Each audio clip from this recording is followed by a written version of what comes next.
Bonjour à toutes et à Bonjour. tous. Bonjour Charline. Bonjour Antoine. On attend que les participants entrent dans la salle. Comme on l'a constaté, vous ne serez pas nombreux et nombreuses aujourd'hui pour l'instant. On ne sait pas pourquoi. Peut-être eu un problème technique. Donc merci aux personnes qui sont présentes. Je me présente, je suis Antoine Tanier, je suis neuropsy, je suis responsable de la recherche et développement chez Octopus. Aujourd'hui, on a la chance d'accueillir Charline Grossard. Bonjour Charline. Salut Antoine. Merci d'avoir accepté notre invitation pour parler d'un sujet qui est d'actualité, de l'application Poppins et de son intérêt dans la lecture.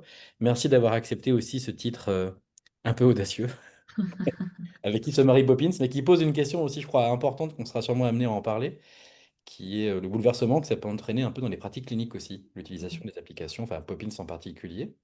Je te fais de la présentation, puis après je te laisse faire ton intervention. Donc, tu es orthophoniste à la Pitié-Salpêtrière, dans le service de psychiatrie de l'enfant du professeur David Cohen. Tu as fait une thèse dans son laboratoire à Lisieux sur l'importance des technologies de l'information et de la communication dans la prise en charge des personnes qui ont un trouble du neurodéveloppement. Tu es donc docteur en sciences également. Aujourd'hui, ingénieur de recherche chez Poppins. C'est important de le mentionner. Tu as insisté pour que j'en parle. Et voilà, j'ai dit le plus important. Je te laisse commencer 30 minutes de présentation, puis 30 minutes de questions avec la salle. C'est moi qui ferai le relais des questions. Et pour les personnes qui seront présentes en direct, n'hésitez pas à poser vos questions au fur et à mesure de l'intervention de Charline dans le chat. Merci encore, Charline, pour ton intervention. À tout à l'heure. Super. Merci beaucoup Antoine pour l'invitation. En tout cas, je suis ravie de pouvoir vous parler de Poppins. Comme tu l'as dit, en ce moment, je pense qu'on en entend beaucoup parler. Ça pose beaucoup de questions aussi. Des questions en termes de, effectivement, de révolution dans la pratique, mais aussi de l'arrivée d'un outil qui se place un peu différemment de ce qu'on connaissait jusqu'à présent aussi. Et donc, du coup, c'est un peu, enfin, ce que je vais essayer de faire, du coup, avec vous durant cette présentation, mais d'ailleurs, j'ai préparé un plan, hop, qui va me permettre de parler de ça, c'est de parler un peu de d'où ça vient, c'est quoi la genèse de ce projet-là, et puis de vous parler en fait des grosses études qui sont les jalons en fait un peu de ce projet actuellement. Au fur et à mesure aussi, je vous parlerai de comment l'outil a évolué, puisque du coup, il y a eu quand même pas mal de changements, notamment il y a eu un changement de nom en cours de route, puisqu'au début il s'appelait Mila. Et finalement, maintenant, il s'appelle Poppins.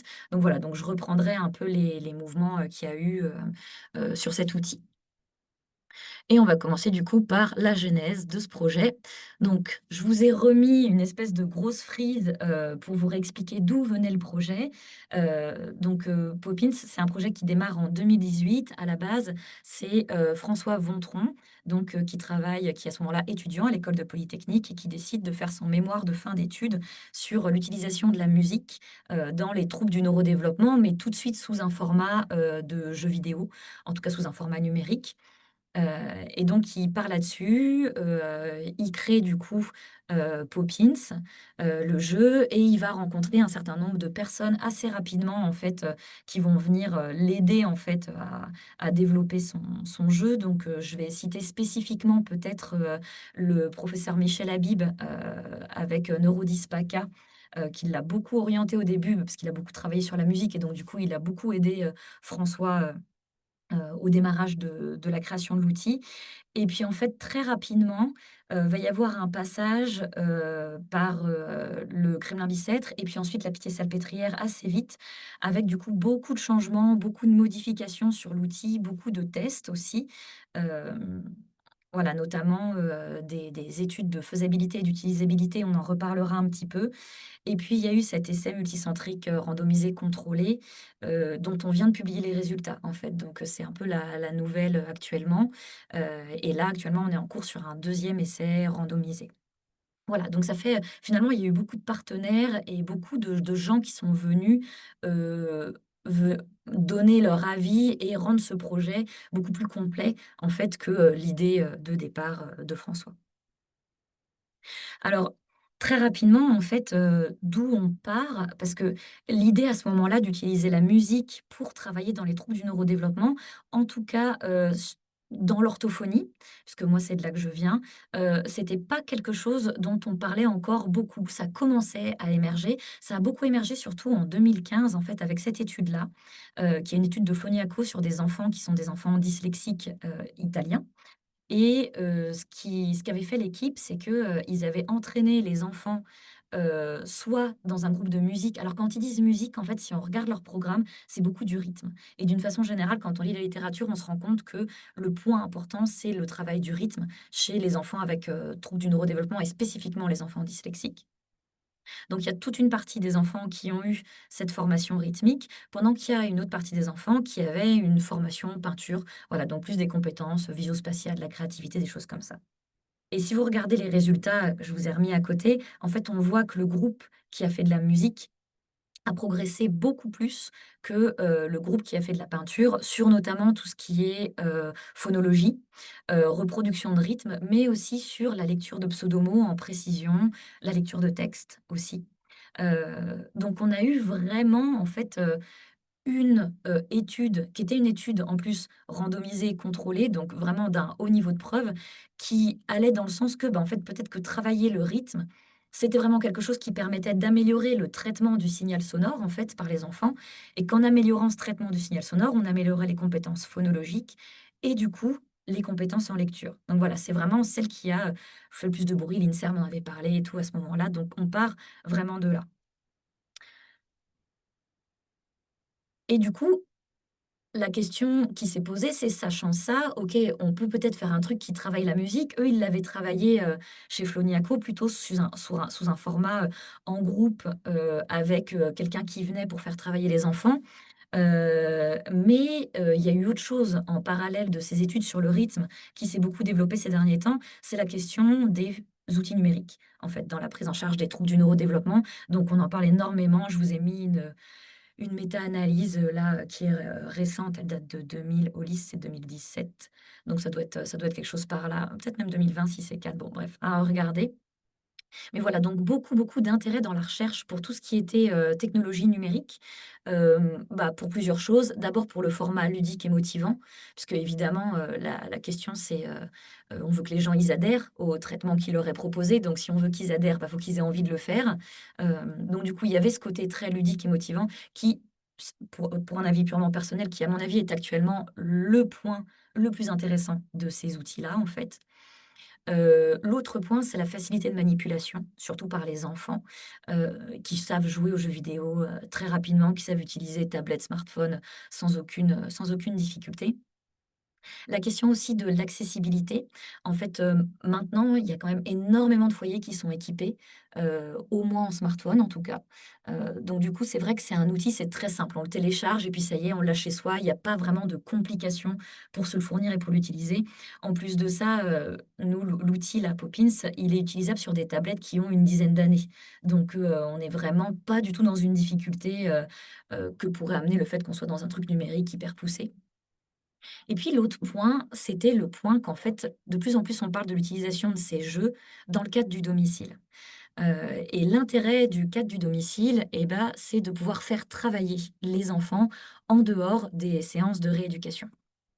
Et ça, bah, c'était un gros défi parce que en fait, nous, en tant qu'orthophonistes, bah, on n'est pas non plus, hyper nombreux, nombreuses, et donc du coup, les enfants, ils ont quand même un parcours de soins qui normalement est gradué, coordonné, mais qui actuellement, est très long pour être mis en place, puisqu'on peut avoir jusqu'à 18 mois d'attente et encore on entend des parents nous raconter qu'ils ont attendu 2, 3 ans pour avoir une orthophoniste, donc on sait à quel point c'est compliqué d'accéder, à ce type de prise en charge.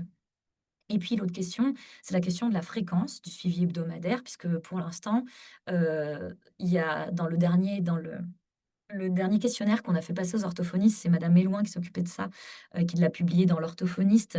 Ça montrait qu'en fait, dans 71 des cas, les orthophonistes, elles prennent les enfants une fois par semaine et dans 42 des cas, elles disent les prendre 2 fois par semaine.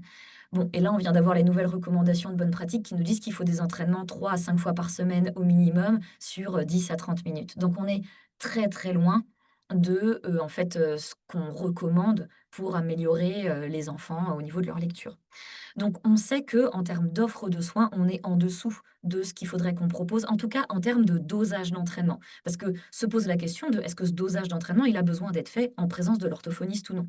Et c'est tout le principe de ces jeux sérieux qui en fait viennent dire, mais en fait, quand on est sur un entraînement qui est un entraînement répétitif, heu et bah, finalement, est-ce qu'on a besoin d'une mise à jour systématique entre 2 entraînements? Peut-être pas forcément. On a besoin en fait d'un suivi global pour s'assurer que les entraînements sont adaptés à l'enfant. Mais par contre, ce côté répétitif, en fait, il peut être assuré par les jeux sérieux et c'est ce qu'on voit dans la littérature actuellement. C'est l'idée de se dire: en fait, on sait qu'on est dans des prises en charge qui sont des prises en charge longues, lourdes et qui parfois sont fatigantes pour les enfants et pour les orthophonistes. Parce que faire 8 fois de suite la même chose, des fois, c'est quand même un peu lourd. Et finalement, là, on amène des outils qui sont des outils sympas, qui font plaisir aux enfants. Et donc, du coup, on essaye de donner un côté un peu plus fun et motivant à ces entraînements qui peuvent être très répétitifs. Donc voilà, donc l'idée, c'était vraiment de se dire, bah, le jeu vidéo, en fait, le format vient répondre à cette question de la prise en soin. Et donc du coup, bah, c'est ce qui s'est passé. Il y a eu le développement du jeu, donc il y a eu, tout un tas d'essais, d'allers-retours et en fait, ce qui s'est passé, après que la première version soit bien en place, c'est qu'il y a eu le confinement et donc au moment du confinement et bah, à l'époque, du coup, Mila, mais donc Poppins maintenant. À l'époque, Poppins, c'est lié avec, la Fédération française des 10 et donc du coup, il y a eu un partenariat qui disait: «Bah, voilà, on va mettre à disposition des enfants, le jeu et ils pourront jouer depuis chez eux». Donc mise à disposition complètement gratuite. On était encore en pleine phase de construction et de test, donc à peu près 6 000 enfants qui ont essayé le jeu. Ça nous a permis évidemment plein de choses. D'abord de se rendre compte de tous les bugs évidemment qu'on n'avait pas vus puisqu'on essayait tout ça à petite échelle. On faisait des petites études d'utilisabilité sur, 10-15 enfants. Ah là, d'un seul coup, on s'est rendu compte à quel point ça pouvait être plus complexe que ça. Donc on s'est un peu heurté à la réalité en gros, c'est vraiment beaucoup de travail sur tout ce qui était bugs et cetera. Du coup, ça nous a fait perfectionner aussi beaucoup de nos jeux, des questions de compréhension, comment les enfants abordaient les choses et cetera. Et puis finalement, il y a eu une étude d'usabilité avec vraiment la question de, suivre des enfants, qui essayaient le jeu et de voir à quel point ils s'amélioraient au sein du jeu. On regardait notamment est-ce qu'ils avaient de plus en plus de bonnes réponses, à quel point ils gagnaient en précision parce qu'avec les formats numériques, on est capable de capter, à la demi-seconde près, si l'enfant était où il fallait pas.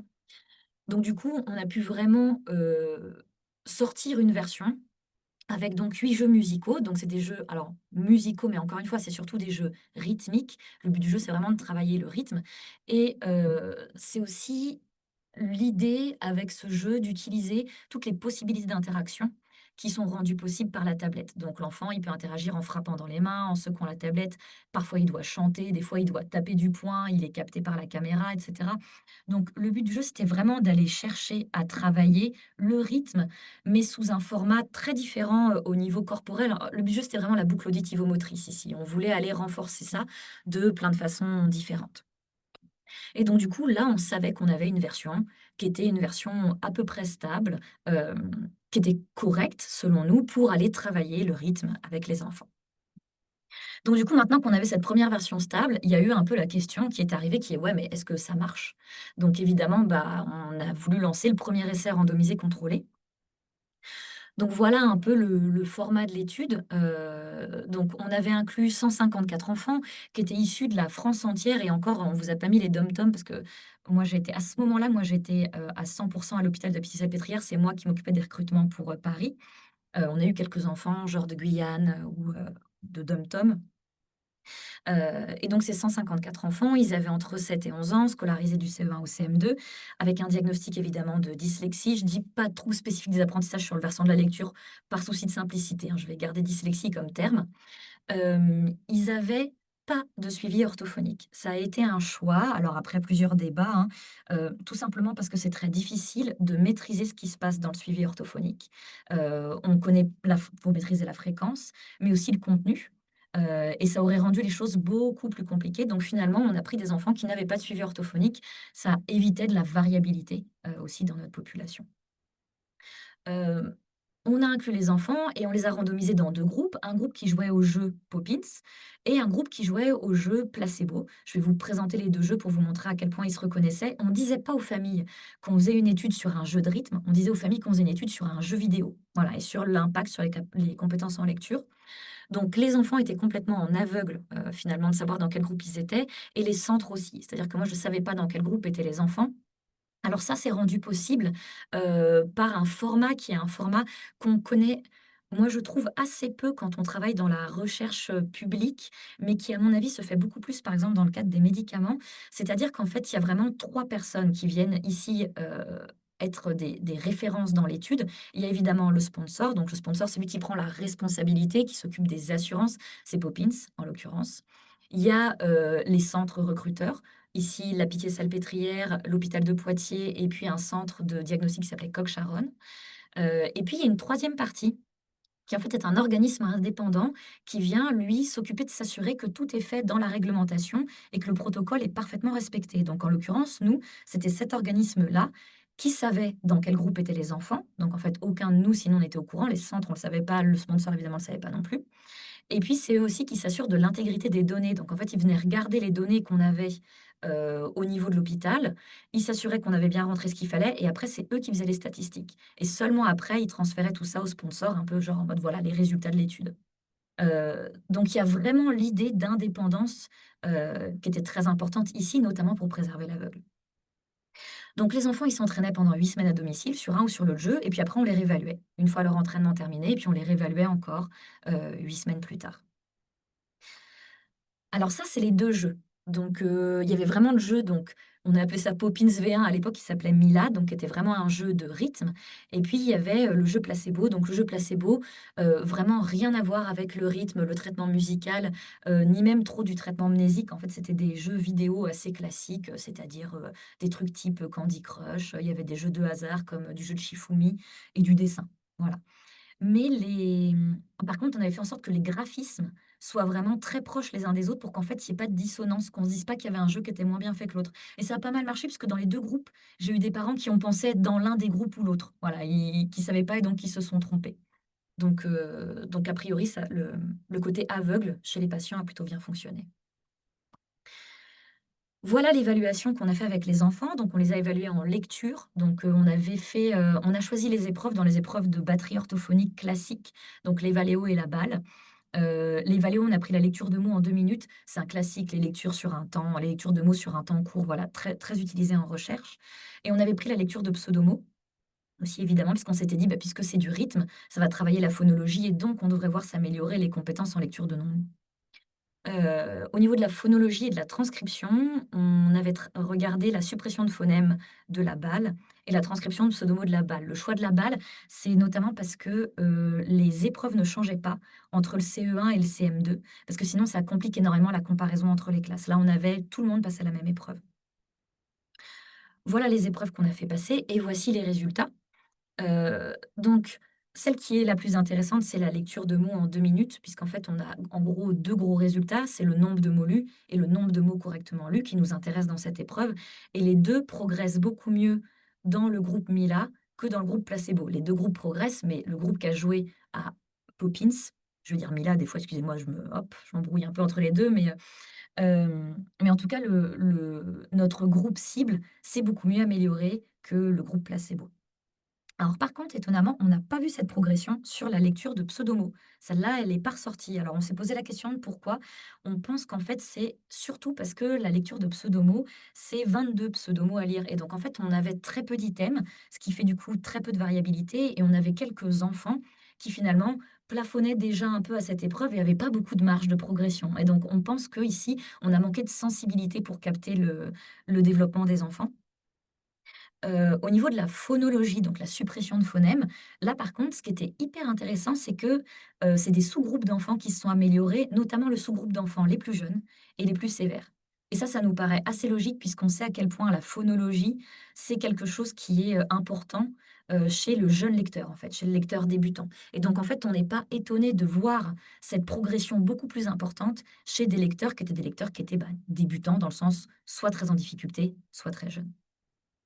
Et on n'a pas vu d'effet sur la transcription de pseudo-mots. Bon, sûrement pour plusieurs raisons. Pareil aussi, on avait 10 mots et en fait, le score du coup est sur 10 points, alors qu'en fait, on peut faire plein d'erreurs dans un pseudo-mot et peut-être qu'on aurait pu compter les erreurs différemment pour avoir plus de granularité ici. Heu et puis aussi pour une autre raison toute bête, c'est que comme on faisait les évaluations en distanciel, les enfants tapaient sur ordinateur et donc du coup, il y en a qui étaient plus ou moins à l'aise que d'autres, ce qui rajoute en plus, une difficulté, dans l'épreuve. Voilà, mais donc du coup, On était plutôt super contents parce qu'on a des enfants qui quand même lisent mieux sur, l'épreuve de lecture de mots qui est en fait, nous, la plus représentative, hein, des capacités de lecture des enfants dans un contexte écologique. Mais on se dit quand même: «Bah, peut-être qu'on pourrait aller plus loin». On peut chercher encore à optimiser puisqu'on on il y a des épreuves sur lesquelles on capte pas cette amélioration. Donc du coup, la question, c'était comment on optimise? Et on a eu de l'aide quand même à ce moment-là, notamment de la part du Collège français d'orthophonie qui en fait a sorti en 2022. Donc pour rappel, l'essai randomisé, il était entre 2021 et 2023. Donc pile poil en 2022, on a eu les recommandations de bonnes pratiques d'évaluation et de remédiation, en langage écrit, qui a été fait par le Collège français d'orthophonie. C'est 300 pages, mais je vous voilà, elles sont absolument incroyables de points, de la littérature actuelle.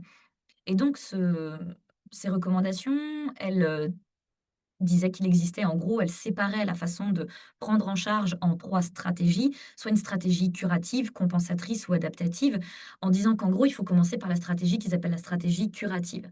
Dans la stratégie curative, on retrouve 2 grands aspects. La première, c'est le travail des sous-jacents à la lecture. Dans les sous-jacents, on va retrouver notamment, bah, le traitement du signal sonore, ce qui est exactement ce qu'on faisait avec le rythme. Mais on peut retrouver aussi, par exemple, le traitement visio-attentionnel, voilà, qui est aussi connu comme pouvant être un des sous-bassements à la lecture. Mais ça, c'est un versant, travailler sur les sous-jacents. Il y a aussi quand même maintenant un vrai consensus sur le fait qu'il faut travailler directement le lien entre la lettre et le son. Donc vraiment ce graphème-phonème. Donc du coup, qui est un truc qu'on n'avait pas du tout à ce moment-là dans le jeu Poppins. Euh, Bon, ce qui est intéressant aussi, c'est qu'il revenait sur le fait qu'il fallait avoir des entraînements répétés 3 à 5 fois sur une durée de 10 à 30 minutes. Voilà, donc nous, on s'est dit: «Bon, bah, super, on est dans les clous en termes de ce qu'on imagine», puisque nos enfants, ils s'étaient entraînés 3 à 5 fois par semaine, durant les 8 semaines d'entraînement. Donc voilà, donc on avait bien respecté ce temps d'entraînement. Mais par contre, on n'avait pas du tout de travail sur le lien graphophonologique. Donc du coup, bah, ce qui s'est passé, c'est qu'à nos jeux musicaux, on a ajouté des jeux de langage écrit. Voilà, il y a eu tout un travail pendant un été, donc qu'on présente, aux familles sous ce format que vous avez en dessous de 4 axes de travail. J'écoute, je lis, j'écris, je comprends, avec j'écoute qui est vraiment sur de la phonologie, je lis vraiment pour tout ce qui est lecture, l'écrit, c'est l'orthographe et puis la compréhension, la sémantique et cetera dans le dernier axe. Hem, c'est des jeux qui ont été faits grâce notamment aux recommandations de bonnes pratiques, donc c'est-à-dire que tous les mots sont choisis en termes de fréquence, de longueur, de complexité orthographique et en plus, ils sont classés dans une sorte de programme qui fait qu'en fait, les enfants rencontrent des difficultés spécifiques petit à petit. Donc par exemple, ils vont voir tous les digraphes, puis ensuite ils verront les trigraphes et cetera et on fait en sorte de ne jamais leur présenter des mots en début de parcours qui contiendraient une difficulté qu'ils n'ont pas encore vue dans le parcours d'après. Donc en fait, on a tout construit comme ça de façon progressive. On a utilisé les bases Manulex pour les bases de fréquence, la base EOL pour vérifier tout ce qui était, connaissance de l'orthographe des mots. Et puis en plus, on sait que on a fait varier la difficulté en fonction de l'objectif de l'enfant. Si je vous prends par exemple le mot éléphant, dans j'écoute le mot éléphant pour la phonologie, il est très simple. Si on lui demande de trouver le premier son, c'est «é», c'est une syllabe en plus, c'est même pas juste un son, très facile à identifier. En revanche, en orthographe, c'est un enfer à écrire éléphant. Donc en plus, nos mots sont codés différemment en fonction de l'axe dans lequel ils sont présentés. Voilà, donc on a vraiment essayé d'avoir un jeu, très complet au niveau du langage écrit. Et on a aussi lancé, tout un questionnement autour de c'était quoi le positionnement de Poppins maintenant qu'on avait nos premiers résultats qui montraient qu'on pouvait avoir un effet bénéfique. Et donc en fait, je vous le partage parce que Poppins va beaucoup utiliser le terme dispositif médical numérique et en fait, c'est un terme, dont on n'a pas l'habitude, en tout cas en trouble du neurodéveloppement. Et même parce que c'est nouveau, en fait, comme terme. Mais en fait, ce terme-là, il peut pas être utilisé n'importe comment. Il répond quand même à certains critères. Le premier critère, c'est qu'il faut quand même pouvoir être étiqueté dispositif médical. Pour être étiqueté dispositif médical, il faut demander un marquage CE. Ça certifie qu'on est conforme à la réglementation européenne. Cette réglementation, elle est régulée notamment par l'Agence de sûreté du médicament, voilà, la l'ANSM. Et du coup, quand on rentre dans ce processus-là, il faut, monter tout un dossier pour, expliquer que l'outil, il est sûr, donc il y a pas de risque. Donc nous, typiquement dans l'étude randomisée contrôlée, il n'y a pas eu un événement indésirable. Alors on n'entendait pas beaucoup pour un jeu sur tablette, mais voilà, en tout cas, on avait la preuve qu'on avait mis le jeu dans les mains des enfants et qu'il n'y avait pas eu de prise de risque. Euh, et puis, on doit aussi prouver que c'est pertinent, c'est-à-dire qu'il faut qu'on démontre que la façon dont on a construit le jeu, les objectifs qu'on s'est donnés, on se donne les moyens de répondre à ces objectifs-là. Et donc, en fait, quand on dépose ce dossier-là et qu'il est accepté, en fait, on se soumet au fait qu'on peut avoir des audits, en fait, qui peuvent tomber n'importe quand, qui viennent vérifier qu'on fait toujours bien ce qu'on a dit qu'on faisait. L'autre point, c'est une conformité au niveau européen et national en termes de protection des données, la fameuse RGPD. Voilà, donc typiquement Poppins, il est hébergeur de données de santé certifiées et le dossier a été déposé à l'Agence du numérique en santé pour qu'ils puissent regarder et dire oui, ok, on peut bien assurer que vous respectez ces normes européennes et nationales en termes de sécurité, donc évidemment pour s'assurer que les données soient correctement protégées, traitées, etc., mais aussi en termes d'interopérabilité, c'est-à-dire comment toutes ces données, elles sont transférées entre elles et comment on les lie entre elles. Donc ça, tout ça, du côté de Poppins, tout ça, toutes ces démarches, elles ont été faites. Tout ça, c'est bon, sachant que toujours, hein, on peut être soumis en permanence à des contrôles qui viennent vérifier ce qu'on a raconté. Et puis le dernier point, pour parler de dispositif médical numérique, c'est de s'intéresser à tout ce qui est evidence-based. Donc pour ça, il faut montrer l'efficacité du dispositif versus par exemple un placebo, comme ce qu'on a fait dans dans la première étude. Et le deuxième, c'est aussi de comparer ce qu'apporte le dispositif par rapport à une prise en charge conventionnelle, en fait. Donc actuellement, la prise en charge en orthophonie, du coup. Et ça, c'est l'étude en cours qu'on est en train de faire. Et en fait, une fois qu'on aura bien ces trois points, on pourra dire, OK, on est un vrai dispositif médical numérique et on peut prétendre surtout à du coup que ce dispositif soit prescrit et donc potentiellement remboursé aussi.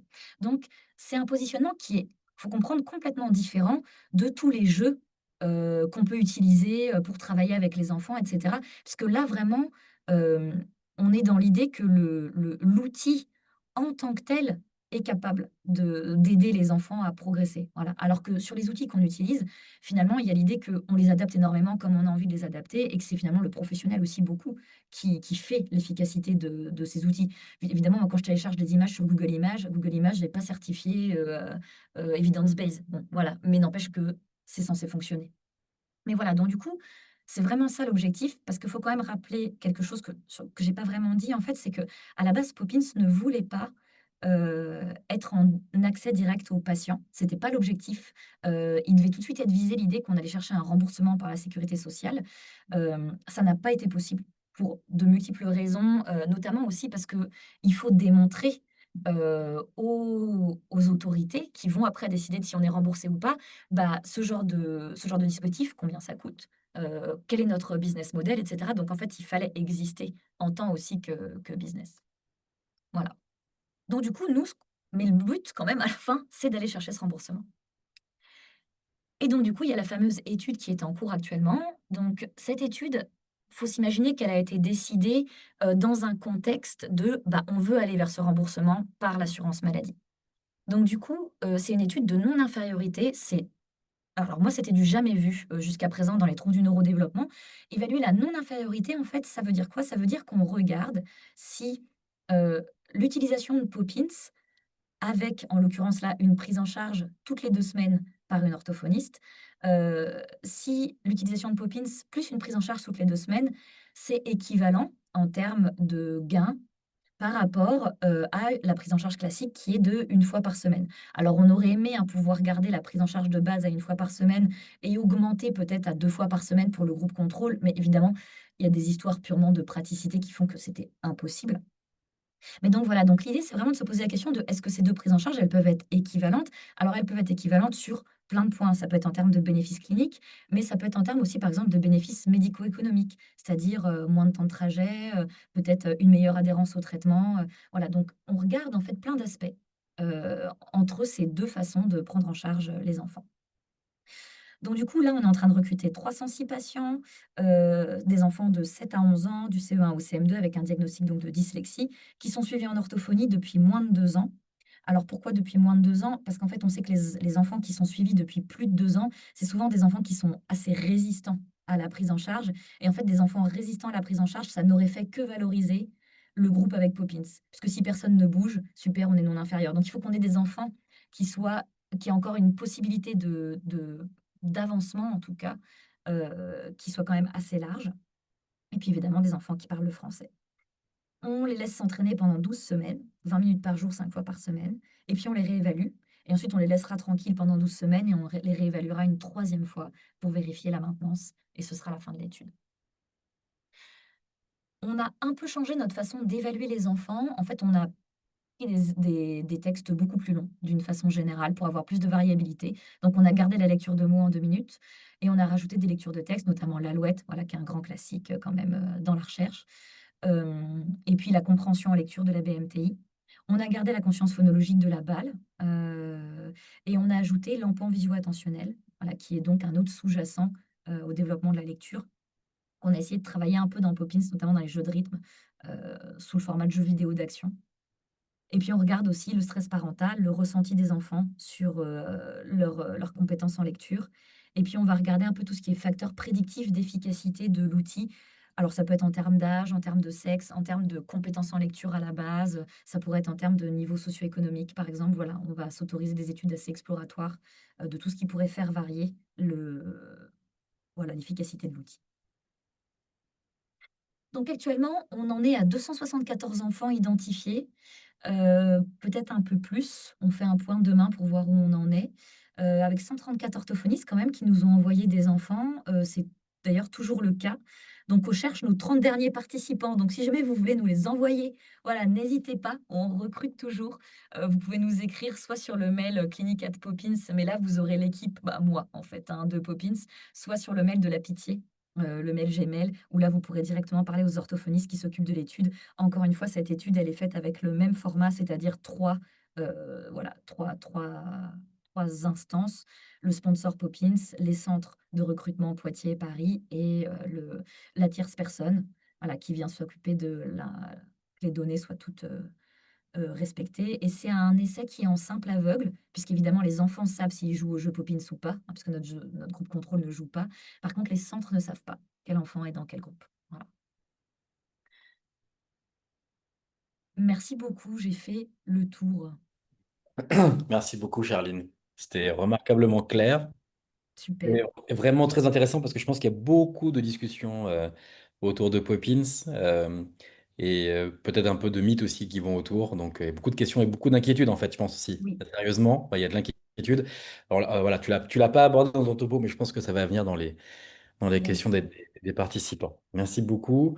Je rappelle à tout le monde que vous pouvez poser les questions dans le chat. On n'est pas nombreux, donc allez-y. Ça peut être l'occasion d'aborder plein de sujets. Moi, je vais commencer par une question introductive à la discussion. Je suis amené à régulièrement intervenir en structure de deuxième ligne, donc beaucoup des CAMS ou des CMPP, qui sont malheureusement assez déshérités, en particulier par les orthophonistes aujourd'hui. Et donc, du coup, souvent, je leur dis, mais il y a des applications qui existent, dont Poppins. Et à chaque fois, la remarque qu'on me fait, c'est, ah non, déjà qu'on a affaire à des gamins qui passent beaucoup de temps dans les écrans, on va pas non plus leur ajouter du temps devant des écrans. Voilà, je suis certain que c'est une question à laquelle tu as déjà été confronté. Qu'est-ce qu'on peut répondre à ça? Alors, moi, c'est toujours une question qui est un peu touchy parce que je trouve que ça dépend des croyances de chacun et ça dépend de la situation de l'enfant aussi. Il y a quand même encore beaucoup cette croyance que les écrans en soi sont délétères pour les apprentissages des enfants, etc. Maintenant, on le sait, c'est faux. En fait, ça dépend comment les écrans sont utilisés, quel est le contenu. Donc, on sait qu'il y a des bonnes façons d'utiliser les écrans qui sont plutôt des bons soutiens aux apprentissages, mais il y a encore des gens qui n'ont pas du tout envie de passer par ce support-là et c'est OK. Je veux dire, il n'y a pas de. Nous, on trouve juste que c'est un moyen qui est un moyen hyper facile et surtout, c'est un moyen incroyable en termes d'adaptation. C'est-à-dire que nous, notre jeu, il est capable en temps réel de dire, bah là, l'enfant, il a réussi temps sur temps, j'augmente la difficulté, je descends la difficulté. C'est impossible de faire ça à domicile avec une adaptation au plus proche du niveau de l'enfant. Donc moi, je trouve vraiment que les nouvelles technologies, elles apportent un plus, voilà, qu'on ne peut pas exiger d'un entraînement papier-crayon. En fait, à partir du moment où l'enfant l'utilise seul à la maison sans supervision, c'est impossible. Et peut-être l'autre point, je disais, c'est que ça dépend de l'enfant. C'est sûr qu'on a des enfants, ils passent leur vie sur des écrans. Et du coup, est-ce que rajouter du temps d'écran, c'est une bonne idée? Probablement que non. si l'écran, c'est un problème avec les parents et que c'est quelque chose sur lequel on est en train de travailler, évidemment que se tourner vers ce type de support, c'est peut-être pas actuellement ce qu'on a envie de faire. Mais c'est vraiment très dépendant de la famille. On a les différents cas de figure, des familles qui vraiment juste utilisent les écrans sans se poser la question et sans avoir de demande aussi sur comment utiliser ces écrans-là. Et puis on a des familles qui utilisent les écrans, mais qui ont aussi envie de les utiliser correctement. Et là, ça peut être un moyen aussi de faire un switch et de dire, bah écoutez, il passe sa vie devant YouTube, bah, peut-être qu'au lieu de passer sa vie devant YouTube, il peut peut-être faire Poppins. Et finalement, l'enfant, il va se retrouver avec son jeu et puis il va pouvoir l'utiliser, sachant que dans Poppins, on a mis un truc, nous, les enfants, ils peuvent pas jouer plus de 20 minutes, le jeu se coupe tout seul. Et ça évite quand même énormément de frustration et de discussions entre parents et enfants, parce que quand même, le but du jeu, c'était pas de mettre les parents en difficulté. On sait qu'il y a certains enfants, notamment par exemple les enfants avec troubles de l'attention, qui sont hyper friands des écrans et avec qui ça peut être très difficile de s'arrêter.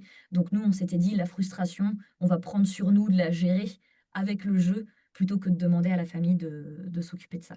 Donc c'est toujours une question très intéressante. Je pense que voilà, bannir les écrans, c'est pas la solution, mais adapté à chacun comme d'habitude. Et peut-être qu'une façon de ramener la question à un aspect très pratique pour le consultant, en fait, qui doit prendre des décisions en fonction des enfants et des familles qu'il a en face de lui, c'est est-ce que dans les études d'efficacité, vous avez contrôlé les variables familiales? Est-ce qu'il y a des facteurs de pondération selon, je sais pas, le niveau de langage des parents, la façon de vivre à la maison? Est-ce que ça va jouer sur l'efficacité de Poppins? Et ce que je veux dire Ouais. par là, c'est que du coup, est-ce qu'on doit prendre en compte le fonctionnement familial, puisqu'il s'agit d'un dispositif qui ne va pas uniquement être amené par les orthophonistes, peut-être. Est-ce qu'on doit prendre en compte le fonctionnement familial dans la façon dont on le met en œuvre? Bah, c'est une super question. On l'a pas regardé dans le premier essai. Dans le deuxième, là, on contrôle notamment le rang dans la fratrie. Alors, on avait contrôlé le niveau socio-économique dans la première étude, mais finalement, on n'avait pas vu enfin, on n'avait pas vu d'impact du niveau socio-économique sur les résultats des enfants. Bon, sachant qu'on avait probablement déjà un biais de recrutement, parce qu'en fait, les familles qui répondent pour s'enrôler dans une étude, euh, bon, c'est quand même pas n'importe quelle famille, je pense, hein, voilà, on peut pas dire. Normal, hein. Hem, mais oui, oui, là, nous, on est en train de regarder. Effectivement, on a récupéré la formation des parents, le rang dans la fratrie et puis d'autres infos, voilà, un peu plus familiales. On a les lieux de vie, on pourrait évidemment, regarder tout ça un peu et c'est probablement ce qu'on va faire quand je parlais de regarder les facteurs explicatifs. Après, il y a déjà évidemment pas mal de choses qui ont marché. On sait que l'utilisation des écrans, elle varie en fonction par exemple, on n'utilise pas les écrans pareil quand on a des frères et sœurs que quand on n'en a pas. Hmm. Donc on sait que tout ça, ça a un impact dessus. On le voit aussi, nous, on a des parents, on a des parents avec des enfants qui jouent à Poppins. Ils ont fait un Ils peuvent faire 2 enfants, les parents sur leur jeu, donc ils font un truc pour la petite sœur ou le petit frère pour qu'ils puissent jouer aussi. Donc on sait très bien que ça vient avoir un impact sur la dynamique familiale, et c'est vrai que ça serait hyper intéressant, je pense, de regarder parce que c'est aussi une façon de faire de la rééducation de l'enfant un truc familial et en fait, je trouve que c'est hyper intéressant au niveau de la même au niveau de l'estime de soi de l'enfant. Le truc, moi j'ai un super jeu que mon frère n'a pas ou voilà, je trouve que ça vient jouer des choses, et je pense que oui, bien sûr, ça va avoir un impact, sur les performances des enfants, ouais. Merci, Charline. Christine Kwan, pendant ton intervention, faisait remarquer que certains enfants étaient peut-être peu habiles avec le clavier.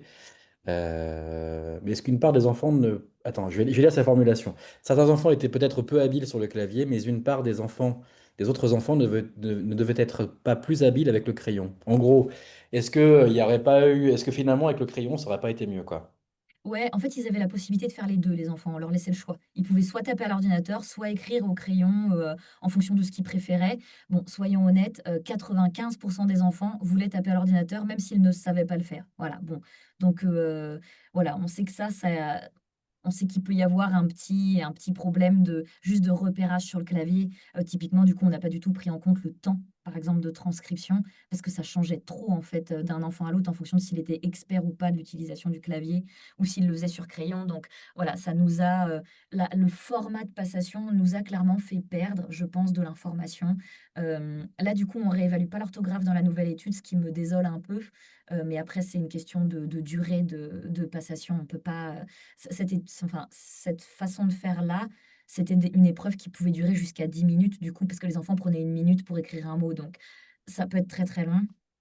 Je pense qu'on essaiera de trouver un nouveau format dans les futures études, par exemple de la décision orthographique, voilà, qui nécessite pas que les enfants écrivent ou des choses comme ça, pour s'affranchir peut-être de ce problème-là. Parce que par contre, moi, je suis assez attachée au format d'évaluation des enfants en distanciel.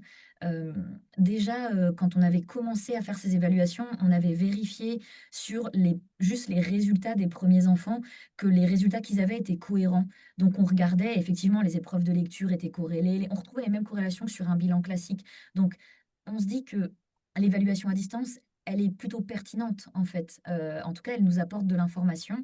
En plus, maintenant, on est aussi autorisé, nous, à faire des bilans de renouvellement à distance, et cetera. Donc, c'est quand même quelque chose qui rentre vraiment dans la pratique et qui est de plus en plus accepté. Et moi, je le trouve super parce que ça permet vraiment de travailler avec des enfants qui jamais auraient eu accès à une étude comme celle-là, en fait. Et pour l'accessibilité, honnêtement, c'est vraiment incroyable. Donc, moi, je suis très attachée à ce format-là, Ok. pour l'accès, en fait, à l'étude. Merci Charline. Et Christine Kwan te remercie pour ta réponse au passage.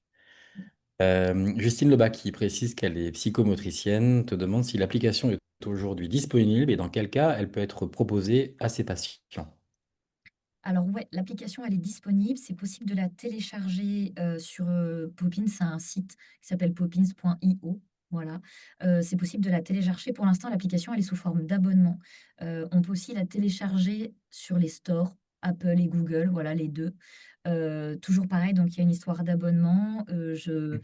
C'est pas moi qui m'occupe des prix, donc j'avoue, je les connais pas, mais je sais que évidemment c'est une plainte de la part des parents, le prix de l'application. Alors ça dépend, on a aussi des parents qui disent: «Mais il faut bien faut bien payer les gens derrière», qui sont plus qu'on trouve très sympa de rappeler que voilà, on est quand même une équipe de 25 à travailler dessus et de toute façon, Poppins ne gagne pas d'argent du tout avec, ses ventes. C'est ridicule par rapport au une étude comme celle de Milan 01, on est sur le 1 000 000 d'euros. Vous vous doutez bien que bon, voilà, même avec 1 000 familles à 20 € par mois, faire 1 000 000 d'euros, c'est compliqué, sachant qu'on est en train d'en lancer un deuxième. Les fonds, ils viennent beaucoup d'appels à projets, voilà, de financement public, de financement privé, de mécénat. Voilà, voilà, on n'est pas du tout financé par la vente en direct. La vente en Ok. direct, c'est vraiment juste pour donner l'accès aux gens qui le voulaient et pour mettre en place un business model aussi pour montrer qu'on est capable de le faire. Et donc du coup, c'est possible, mais par contre, je vous conseille de ne pas vous jeter sur l'achat parce que comme on ne voulait pas à la base faire payer les familles, l'un des premiers trucs qu'a fait Poppins quand il l'a mis à dispo, c'est qu'il a fait des partenariats avec des mutuelles. Donc il y a des mutuelles qui remboursent le jeu. Donc ça vaut le coup de checker avec sa mutuelle d'abord et après seulement de voir comment obtenir le jeu. Merci Charline. Justine Lebas demande également, dans votre première étude, est-ce que les autres troubles du neurodéveloppement, notamment les TDC, avaient été exclus? Alors oui, très intéressant. Non, on n'avait pas exclu les troubles de la coordination. On n'en a pas eu beaucoup, ceci dit, hein, très très peu. Ça se compte sur les doigts d'une main sur 154 enfants. Donc on reste très très loin d'être représentatif, hein, des autres troubles 10. Mais ce n'était pas des critères d'exclusion. Le seul critère d'exclusion qu'on avait en termes de troubles associés pour les troubles du neurodéveloppement, c'était le TSA, voilà, l'autisme, et puis le trouble du développement intellectuel. Parce que, juste parce que ça pose des questions sur le diagnostic de dyslexie, en fait, et on voulait être sûr de nous. On les a remis là, d'ailleurs, dans la nouvelle étude. C'est aussi toujours quelque chose qu'on n'accepte pas. En revanche, il y avait des enfants qui avaient un TDAH, on le savait. Il y avait sûrement des enfants qui avaient un TDAH non diagnostiqué, hein, voilà, c'est sûr. On n'a pas refait la batterie de tests avec tous les enfants. On en a rencontré un certain nombre parce qu'il nous fallait quand même un bilan orthophonique avec un diagnostic. Donc, soit le bilan orthophonique avait été bien fait en libéral, etc., très clair, on reprenait les infos générales de l'enfant et entre eux, l'anamnèse, le bilan, etc., c'était assez logique que c'était une dyslexie, tout allait bien dans le bon sens. Quand on avait un doute, on pouvait les revoir. Voilà, ou juste dire bah non, on les prend pas. Et il y a aussi des enfants qui n'avaient pas de bilan. Donc en fait, on les recevait et on les évaluait. Et s'ils avaient un diagnostic de dyslexie qui était posé, ça a été fait pour une quarantaine, par exemple, à l'hôpital de la Pitié sur 119 inclus. Là, on refaisait tout, nous. Et si on était sûr qu'il était dyslexique, eh ben, on le prenait. Mais on ne refaisait pas une évaluation complète de l'attention, de la motricité, etc. Vraiment, on restait sur le diagnostic de dyslexie. Oui, alors comme Christine Kwan fait remarquer, tout comme il est peut-être possible qu'il y ait eu des enfants TSC non diagnostiqués. Tout à fait. Bon. Tout à fait, complètement. C'est tout à fait possible. On a Voilà. eu, moi, je suis intimement persuadée qu'on a eu quelques enfants qui avaient un trouble de l'attention, qui qui n'avait pas été diagnostiqué. Ça, c'est certain parce que ça se voit assez vite. Pour les trompes de la coordination, évidemment, on ne pouvait pas s'en rendre compte en distanciel comme ça, c'était trop compliqué. Mais c'est probable, bien sûr, bien sûr. Vu le taux de comorbidité, oui, il y a des chances, ouais. Il y a un spectateur anonyme qui pose la question que le titre amenait de l'intervention. Est-ce qu'en fonction de l'adhésion des parents, le jeu peut être utilisable en séance avec un professionnel non orthophoniste? Et par ailleurs, question plus générale, quel professionnel pourrait le proposer? Alors, je pense que alors nous, on a des professionnels, hein, qui le proposent, tu as soulevé au début, Antoine, les CAMS, les CMP et tout qui sont mal lotis, pareil les IME et cetera. J'ai discuté il y a pas tellement longtemps, bon, on se pose la question aussi de l'utilisation de Poppins dans la dysphasie ou dans le TDAH. Voilà, c'est des pistes d'ouverture, qu'on va explorer. Mais donc, moi, j'ai déjà une orthophoniste qui m'a dit: «Mais moi, maintenant» parce que quand on lui a donné l'accès, du coup, au jeu pour qu'elle puisse l'essayer, elle me dit: «Je l'ai utilisé, du coup, avec mes patients, moi, plutôt que de leur faire utiliser à la maison». Donc c'est déjà quelque chose qui se fait. On voit déjà qu'il y a des professionnels qui aiment faire ça. Notamment, elle me disait, dans le cadre d'une institution, c'est très pratique parce que quand on a plusieurs enfants à prendre en charge dans des groupes, en fait, ça permet de les mettre en autonomie sur du travail et d'être là pour les aider, les guider, mais du coup, pouvoir vraiment adapter ces prises en charge. Et dans le cas de prise en charge en institution, c'est hyper intéressant. Au niveau des professionnels qui peuvent l'utiliser, alors nous, pour l'instant, alors il y a 2 choses, il y a la réalité de terrain et puis il y a ce que nous, on fait en recherche. Nous, dans ce qu'on fait en recherche, là, pour l'instant, la dernière en date, c'est vraiment des orthophonistes qui suivent les enfants. C'est pas elles qui font Poppins avec eux, mais par contre, elles checkent avec eux toutes les 2 semaines. Est-ce que Poppins, ça se passe toujours bien? Est-ce que ça marche bien? Et cetera. Il n'y a pas la possibilité pour l'instant pour les professionnels d'intervenir dans le jeu, donc de choisir le niveau ou de changer la compétence qui est en train d'être travaillée. Voilà, c'est pas du tout possible. On sait que c'est une demande de certains professionnels. Voilà, donc ça nous pose aussi des questions pour l'avenir de comment on peut faire évoluer le jeu. Hem, il y a p mais il y a pas de je veux dire, le jeu, il est destiné aux familles. Il est pas destiné à la base à une profession. Donc je pense pas qu'il y ait, en tout cas, d'un point de vue très personnel, pour moi, il n'y a pas de restriction. Nous, dans l'équipe à Poppins, par exemple, il y a une neuropsychologue aussi qui travaille sur le jeu. Enfin, voilà, donc en fait, il n'y a pas que des inputs d'orthophonistes. Et heureusement d'ailleurs, et quand on a commencé, il y avait aussi une psychomotricienne qui donnait son avis sur la façon d'interagir avec le jeu, etc. Quand on a commencé à développer le jeu. Donc, en fait, pour moi, c'est quelque chose d'assez interdisciplinaire. Ce qui, par contre, est peut-être plus contraignant, c'est les enfants à qui ça s'adresse. Nous, vraiment, on l'a testé sur des enfants de 7 à 11 ans. On l'a testé sur des enfants qui sont pris en libéral. On a très peu, en fait dans les enfants qu'on a pris dans nos études, il y a très peu d'enfants qui sont suivis en institution, par exemple. Donc du coup, c'est aussi des profils différents. Nous, on est plutôt sur des profils, niveau 1, voilà, plus que niveau 2. Ouais, Heu, ouais. donc voilà, donc c'est je pense qu'il y a pas de restriction pour les professionnels. Je pense qu'ils peuvent y aller et de toute façon, c'est en fait, le professionnel a le choix de l'outil qu'il veut utiliser. Donc il y a pas d'empêchement à ça. En revanche, voilà, pour vraiment ce qui est de l'efficacité, on ne peut pas trop se prononcer sur des enfants plus âgés, par exemple, parce que même s'ils ont un niveau de développement de lecture qui est équivalent à ce que nous, on travaille, n'empêche que le jeu, il est présenté avec des graphismes et des idées de récompenses et de trucs qui doivent les faire revenir, qui sont adaptés à des enfants de primaire. Un gamin de 15 ans, je ne sais pas si, voir un bonhomme en fourrure, orange, ça le fait délirer comme un enfant de 7. Donc voilà, c'est vrai que moi, dans l'idée, j'ai envie de me dire: «Ça se teste avec tout le monde», mais en tout cas, vraiment au niveau des études, on peut parler que pour cette, population-là. Ouais. On a un peu le sentiment qu'Opin, ça vient aussi incarner, peut-être malgré lui ou pas, je sais pas, justement, je suis curieux d'avoir ton avis, un changement dans l'évolution des pratiques de soins. C'est-à-dire Ouais. tu as parlé des recommandations sur le langage écrit, mais c'est quelque chose qui se dit dans plein d'autres domaines. Et l'intervention hebdomadaire, c'est un format qui peut-être n'est pas le plus efficace, qui est amené à être discuté. Et c'est vrai qu'on voit que ça fait un peu peur à des collègues. Moi, je vois dans les groupes de discussion où on a tous des groupes WhatsApp entre collègues où on discute, et je vois des collègues orthos qui disent: «Ah bah ça y est, c'est super, maintenant on n'aura plus besoin des orthophonistes». Et du coup, je me disais, est-ce que vous avez une idée de l'accueil de ce logiciel par les collègues orthophonistes? Est-ce que c'est quelque chose que vous mesurez, sur lequel vous êtes attentif, ou que vous voyez un peu de manière indirecte? Alors, c'est quelque chose sur lequel on est évidemment hyper attentif, parce que, bah, il y a quand même eu l'idée chez Poppins depuis le début de vouloir travailler avec les orthophonistes. C'était quand même vraiment l'objectif de se dire: «C'est un jeu à la maison, d'accord, mais c'est un jeu qui s'inscrit dans un parcours de soins» et dans le parcours de soins, la personne, en tout cas la profession que l'enfant a le plus de chances de rencontrer, c'est l'orthophoniste, dans le parcours de soins de l'enfant dyslexique en tout cas.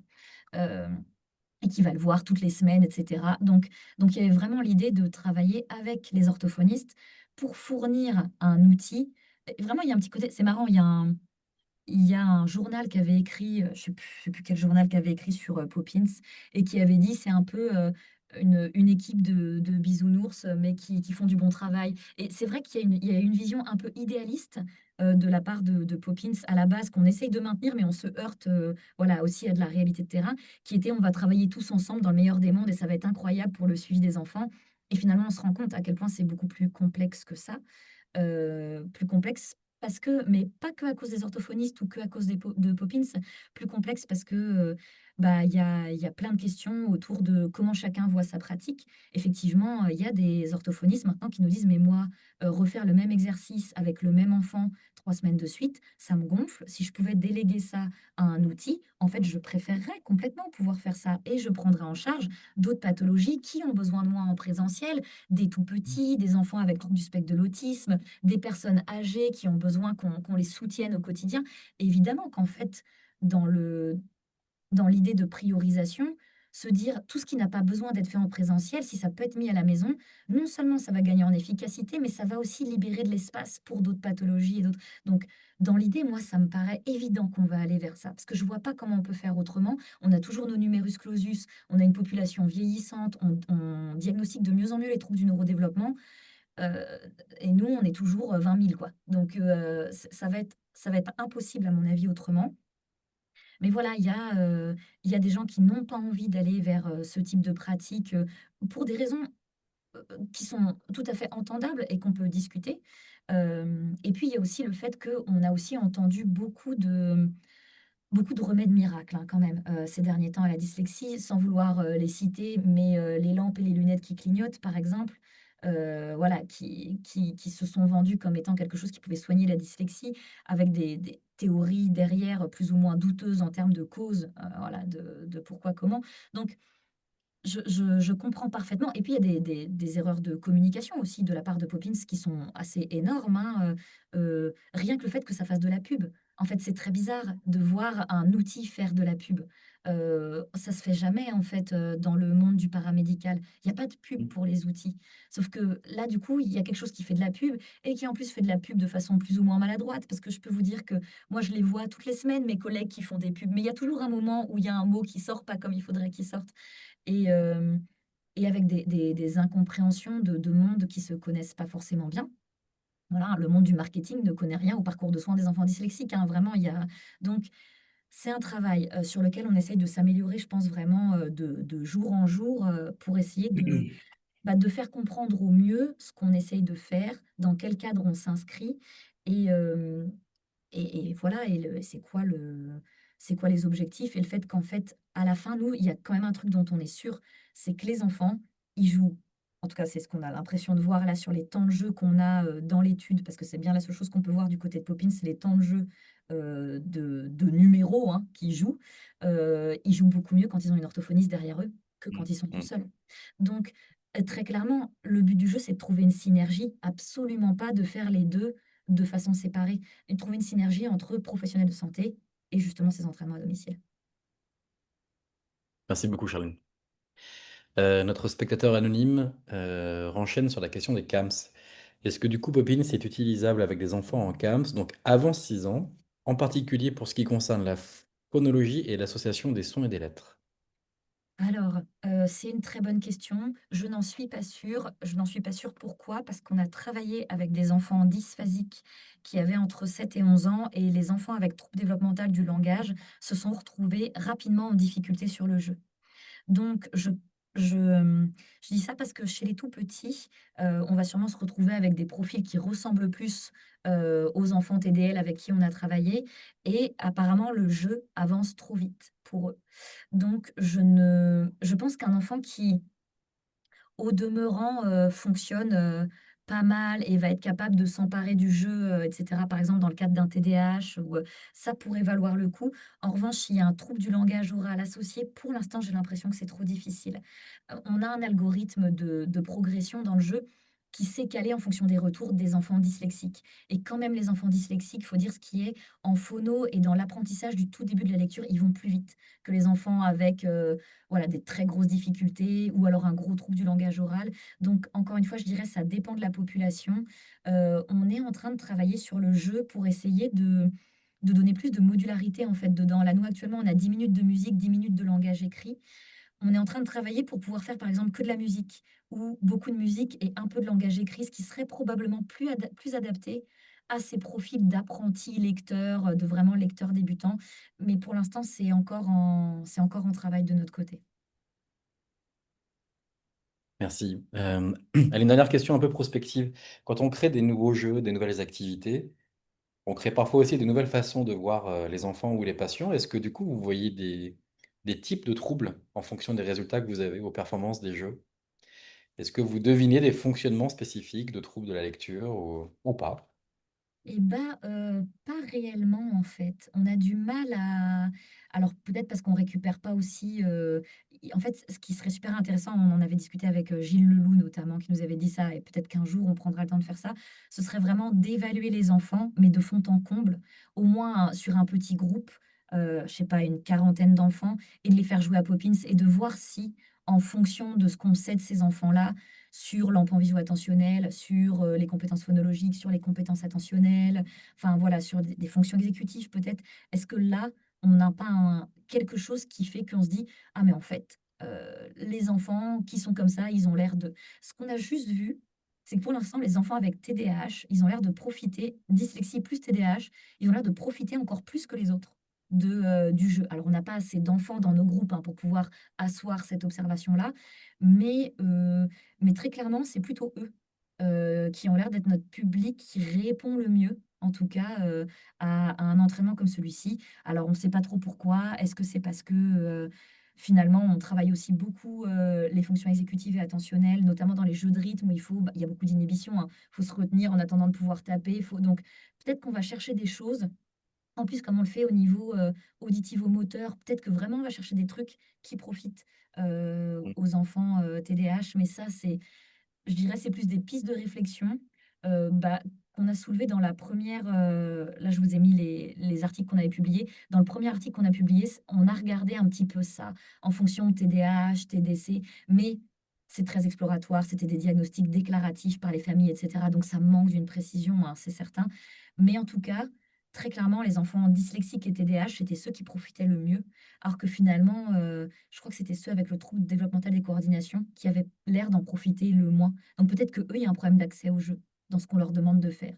Donc c'est hyper intéressant, de se poser la question de pourquoi et oui, il faudra qu'on regarde. Bon, bah super, merci beaucoup. C'était passionnant. C'était passionnant, et puis tes réponses étaient remarquablement circonstanciées et claires et argumentées. Donc merci beaucoup, Charline, Super. pour ton intervention. Bah, merci beaucoup Euh, à vous. je me permets de dire aux personnes qui sont présentes là, et celles qui nous regarderont également en replay, que le prochain 30 minutes avec aura lieu le 28 août, le jeudi 28 août à 12h30. Vous pouvez l'écrire sur vos tablettes. Et ce sera Delphine Bachelier qui travaille aux OCPA, qui est psychologue, qui fera une intervention sur, dans l'usage des tests, qui fait quoi?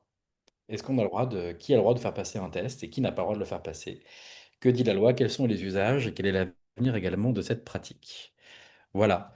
Charline, merci encore pour ton intervention. Merci. Euh, je souhaite un bel été, de bonnes vacances à toutes les personnes qui regarderont ce 30 minutes avec, et puis au plaisir de vous retrouver à la rentrée.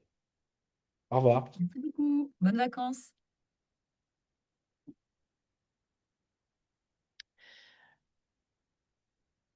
Hop.